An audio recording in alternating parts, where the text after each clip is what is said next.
mulianya Nabi terhadap istrinya. Saya buka dengan kata-kata mulia. Memiliki pasangan ini, pasangan yang berakhlak mulia, yang bersikap baik terhadap keluarga, tentu jadi dambaan setiap orang. Betul ya Bu ya? Betul nggak Pak? Punya pasangan yang mulia ini dambaan. Kaya, raya, tampan, rupawan, tapi bajingan. Buat apa coba? Ya enggak? Gagah, tinggi besar, tampan, rupawan, duitnya banyak, tapi setiap hari istrinya ada saja yang patah tulang karena digebukin sama dia. Buat apa coba? Ya. Jadi memiliki seorang pasangan, entah suami, entah istri, yang akhlaknya mulia, ini dambaan setiap orang. Akan tetapi faktanya Bapak Ibu, menjaga rumah tangga agar tetap langgeng, ya, dan harmonis bukanlah perkara yang mudah. Apalagi kita ini hanyalah manusia biasa, bukan nabi, bukan rasul, bukan wali. Kita ini manusia biasa kita. Maka nggak jarang ada masalah yang hadir dalam hubungan kita, ya, ada hubungan rumah tangga, ya, mempengaruhi keharmonisan daripada rumah tangga kita. Nah, ini ya. Maka sebagai umat muslim, kita sudah diberikan suri teladan yang baik, suri teladan yang paling oke. Siapa itu contohnya? Baginda Rasulullah Sallallahu Alaihi Wasallam. Kita mau mencontoh bagaimana rumah tangga beliau, khususnya ini para suami ini, memperlakukan istrinya. Kira-kira nanti poin mana yang sudah cocok dengan diri kita, berarti itu Rasul ridho. Kalau ada yang belum cocok, belum dilakukan, ayo kita sama-sama belajar untuk menuju ke sana. Karena kita punya contoh suri teladan yang baik. Laqad kana lakum fi Rasulillahi uswatun hasanah. Sesungguhnya pada diri Rasulullah terdapat suri teladan yang baik. Saya mulai dulu dengan landasan untuk kita para suami agar memuliakan istri. Bu, semangat ya Bu ya. Pagi hari ini saya belain ibu-ibunya. Ya, ini kajian untuk suami supaya beliau ini pada sadar sehingga sayang sama istrinya. Sayang betul, maka ibu-ibu bersiap. Wah, ini mudah-mudahan ada yang cocok ini. Sehingga kalau suaminya nanti mencontoh cara baginda Rasulullah SAW, hidupnya menjadi mudah, hidupnya jadi berkah, rumah tangganya jadi sakinah. Ini yang ada di rumah tidak bisa melihat slide-nya, tapi bisa mendengarkan kata-katanya. Yang pertama, ini dasar hukumnya. Dasar hukum memuliakan istri. An Abi Hurairah radhiyallahu anhu qala Rasulullah sallallahu alaihi wasallam, akmalul mu'minina imanan ahsanuhum khuluqan wa hiyarukum linisaihim, rawahu Tirmidzi. Diriwayatkan bahwasanya orang mukmin yang paling sempurna imannya adalah yang paling baik akhlaknya, dan sebaik-baik kamu adalah orang yang paling baik kepada istrinya. Hadis riwayat Bukhari, hadis riwayat Tirmizi, Ahmad dan Ibnu Hibban. Coba ini contoh buat kita semuanya.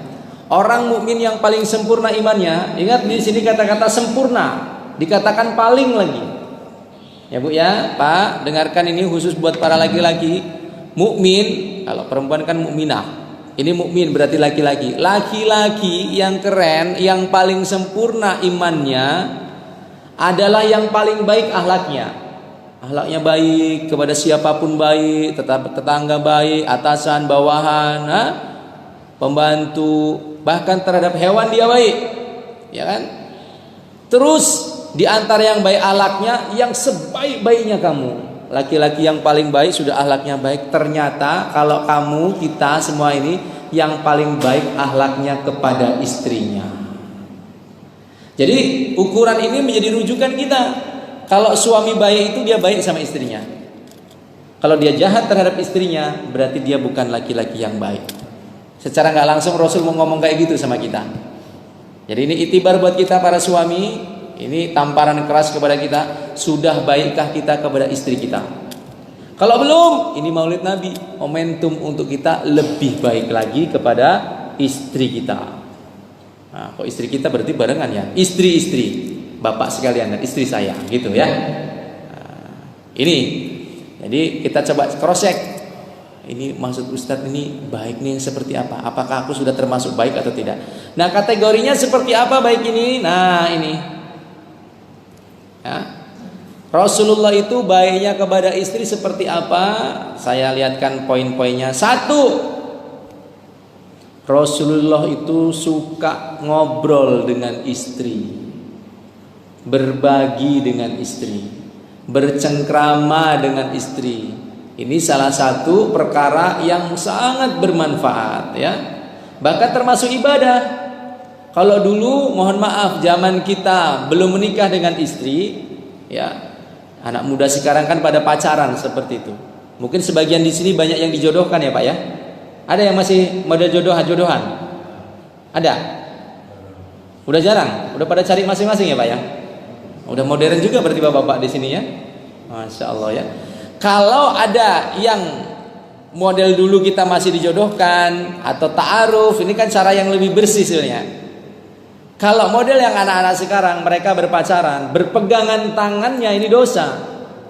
Zina dihukumin, ya kan? Tapi kalau kita melakukan cengkrama, ya, ngobrol dengan istri, ini manfaat dan bahkan dinilai ibadah. Ucapan suami ngobrol terhadap istrinya dinilai ibadah. Namun perbincangan itu pun dikatakan harus seputar hal-hal yang bermanfaat. Kalau perbincangannya isinya hanya caci maki, senda gurau yang berlebihan yang akhirnya menghina, tidak manfaat. Ya. Jadi yang paling manfaat adalah seputar hal-hal yang manfaat, baik untuk perkara dunia maupun perkara akhirat. Perkara dunia juga, terima kasih. Perkara dunia juga, ini kalau halnya hal yang manfaat, menghibur, membuat istri tersenyum, candaannya tidak berlebihan, tidak menghina, membuat istri tersenyum dan bahagia, jadi pahala. Maka sebuah hadis dari riwayat Bukhari adalah dahulu Nabi Shallallahu Alaihi Wasallam jika berkumpul bersama Aisyah radhiyallahu anha di malam hari, maka Rasulullah berbincang-bincang dengan putri Abu Bakar radhiyallahu anhu tersebut. Jadi sebelum tidur ngobrol gitu loh Pak. Pagi tadi apa yang dilakukan, siang gimana anak sekolah, ya kan? Gimana tadi kebutuhan hari ini, uang belanja kurang atau tidak. Nah, ngobrol.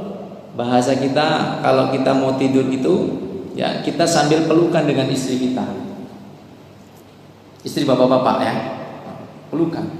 Misalkan sebelah sini anak-anak yang kecil, sebelah sininya istrinya. Saya pelukan ngobrol, gimana tadi siang? Senang itu anak-anak. Adik tadi gimana sekolahnya, gimana main sepedanya kalau masih punya anak kecil ya. Kalau dia sudah punya cucung, gimana mah tadi main ke tempat cucung gimana? Hah? Gimana perkembangan cucung kita kayak mana? Ngobrol, berbincang. Tampaknya itu sepele, tapi itu sesuatu yang sangat ditunggu-tunggu oleh pasangan kita. Sehingga mau tidur itu ada kehangatan, ada keharmonisan. Nah, ngobrol Pak. Mari kita cross check, ada nggak kita mau tidur ngobrol dulu sama istri. Biasanya suami pulang sampai agak larut malam, ya kan?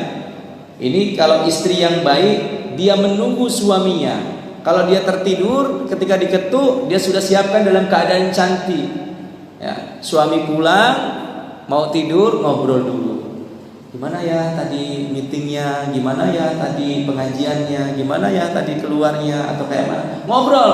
Saya siapkan minuman, ya. Kalau sudah rebahan dalam keadaan berpelukan, mesra jadinya Pak. Ini kalau dicontoh daripada baginda Rasulullah, harmonis rumah tangga kita. Banyak kejadian kita sekarang ini mohon maaf, suami pulang sudah dalam keadaan capek, istri di rumah sudah dalam keadaan tidur, ya kan?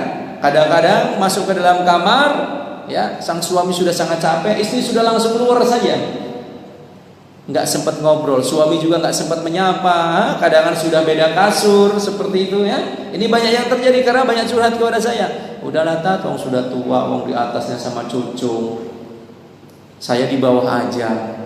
Ini latihan untuk pisah ranjang nih Pak. Hati-hati nih. Sampai tua sekalipun upayakan tidurnya tetap dalam satu ranjang, berpelukan. Ingat perjuangan kita dapatin istri dulu kayak mana susahnya. Ya, sekarang sudah jadi istri kita, ini dinikmati. Kenapa? Konsepnya satu. Menikahi orang yang kita cintai itu hal biasa, Pak. Tapi mencintai orang yang kita nikahi itu hal yang luar biasa. Jadi kalau kita mencintai